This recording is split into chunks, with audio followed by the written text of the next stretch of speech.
we can now make a major projection in the New York City mayor's race.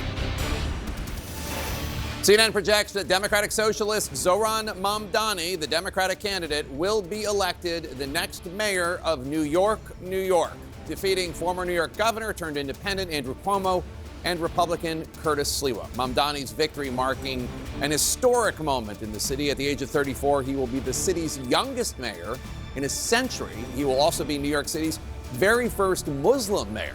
Again, CNN projecting that Zohran Mamdani will be the next mayor of New York, New York. And CNN's Abby Phillip is at Mamdani headquarters in Brooklyn, New York. Abby, a huge win for Zohran Mamdani.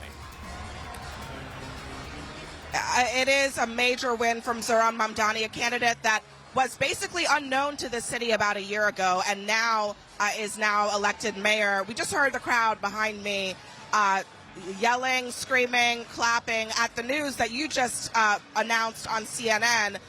This room is really filling up with supporters now. They are anxious, anticipating hearing from Mamdani tonight.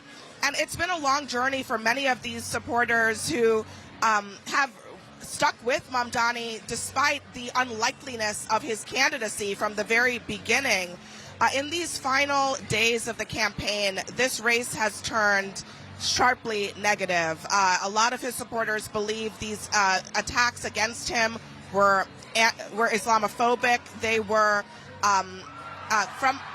you hear it there, they are screaming one more time as the race is called and the news is spreading. But these supporters are elated tonight, as you can hear them, by the news, by the opportunity for this city to be elected by someone that, frankly, it's never been elected by, never been run by before. Mamdani is both young, he is a Muslim, he is an immigrant, and he is someone who represents a sharp break from the past. Jake, this crowd is really waiting to see also as the results come in. I know we're still watching those numbers. He is very close to hitting that 50% mark, and there are many people in this room and in his campaign who want to see him surpass that, because what it would mean is that it's not just a minority of the city that Mamdani has won over, but if he's able to get a majority, he might have the opportunity to argue that he has some kind of mandate in the city. I'm going to come to my colleague, Gloria Pazmino, here. She's been covering Mamdani for the last few months. And Gloria, you know very well how this has felt like an underdog victory in the making for Mamdani's supporters. Yeah, look, this is a candidate who started running out in the primary and was literally polling at 1%. I was having a conversation with someone earlier today who was talking about how hard it was to get press coverage, to care about Zohran Mamdani in the early days of the primary. Yeah. And today, you couldn't even get near him from the amount of coverage that he is getting.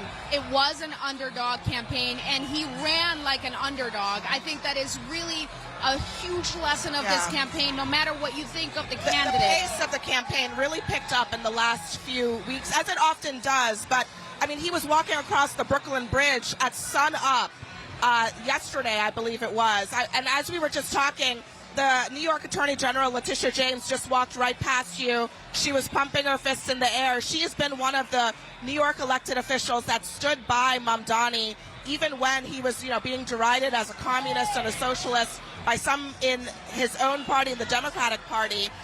And the shadow of Donald Trump in this race also is a pretty big deal. Trump weighed in the last few days to endorse Andrew Cuomo. He has been going after Letitia James, a prominent supporter of Mamdani's. He has promised to withhold funds for the city of New York. How big of a factor has Donald Trump been? He's been a huge factor in the positive and in the negative, right? Donald Trump is weighing in on this race. We know from our reporting that he has been talking about this race even more than the other races that are happening in New Jersey and in Virginia. The Trump threat to cut federal funding is something that Zohran Mamdani and his team take extremely seriously, but you've heard what he has said, that he believes the city currently, under the current mayor, Mayor Eric Adams, has not done enough to respond to those threats, and he says he will do so when he's elected. All right, so Jake, as we wait to hear what Mamdani says as he comes out into this room of very energized supporters later tonight, we'll be waiting to hear not only what he says to New Yorkers and about how he is going to govern the city, but also what he says about the very real threat from President Trump that New York will be even more in the crosshairs of his efforts to defund the city, and to challenge Mamdani's leadership of the city going forward, Jake. Fascinating stuff, Abby Phillip and Gloria Pazmino.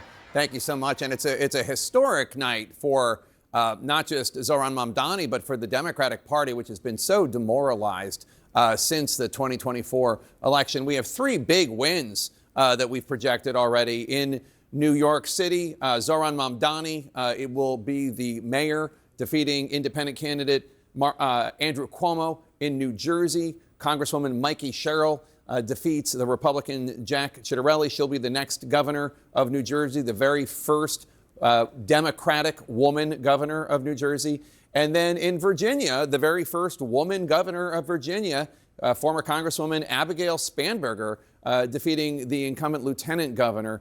Just a big night for Democrats who have had not a lot to smile about in the last year. Anderson Cooper is in New York. Take it away. Jake, thanks very much. Here with the team. David Axelrod, what is the message from this race to the Democratic Party, or is there a message? Well, the biggest message should be to the president, I think. It was interesting. I spent a lot of time going over the CNN poll yesterday and the crosstabs of that poll, and you could actually see the outlines of what was going to happen today in that poll, because overwhelmingly people said the economy and the cost of living was their chief concern. They gave today's economic conditions a 28% favorable rating, and they gave really negative ratings to the president's economic policies as contributing to that. And those were ticking time bombs for the Republican Party. So if you're in the White House tonight and you're seeing this, not just the race in New York, but also obviously in these other states, do you start to make any changes? Well, I'll tell you one thing that I would do. What I would not do, I would not go out as the president does repeatedly and tell people that this has been a historically successful year and that the economy is strong and it's the envy of the world. And if you're sitting at home and trying to pay your bills and buy your groceries and pay your rent, and you're looking at your kids and wondering how they're going to make it, you don't want to hear that. And if he doesn't believe that, go talk to Joe Biden, because that's what he did, and it was a terribly destructive strategy for him. So I think, look, you had good candidates. These gubernatorial candidates were fresh and had great biographies, and they leaned into those issues. I thought Spanberger made a terrific speech tonight that really was a contrast to the politics that people have become so despairing about. But at the end of the day, when you have the conditions that we have in this country and you're the incumbent president and you run everything and you make a point of running everything, then you're going to get blamed for stuff. And tonight the voters did blame him. Scott, do you think the White House should be listening? Look, these are blue states, and Democrats were supposed to win. So I wouldn't overread it. Virginia, in particular, has never been a great bellwether. I don't think a lot of folks had a lot of confidence in the Virginia campaign that was run on the Republican side. And New Jersey is New Jersey. So I would hesitate to overread it. I don't think the concerns you raised are illegitimate political strategy concerns. I think I just want to offer condolences to Chuck Schumer. Honestly, what I'm reading here in New York City is that AOC is going to be the next senator from New York after she gets done whooping his rear end in the 2028 Democratic primary. And for his Senate races in 2026, I see the energy in the Democratic Party tonight behind a socialist, and I see the energy in Virginia, Democrats looking the other way on a violent candidate for Attorney General who says he wants to murder Republicans and their children. If you think you're getting rid of Graham Plattner in Maine now, think again. This is a terrible night for national Democratic image, given what is happening inside their party. Mamdani is an avowed socialist. It's not what people say that he is, it's what he says that he is. He's now the leader of their party. That's their energy, and Chuck Schumer's He's gotta the leader live. of the Democratic Party? Let's swear What? There is no. Who is the leader? Can someone tell me? He's a life raft for Republicans who have to go on TV and got their asses kicked today. No, you own this. You own this now. You all own this now.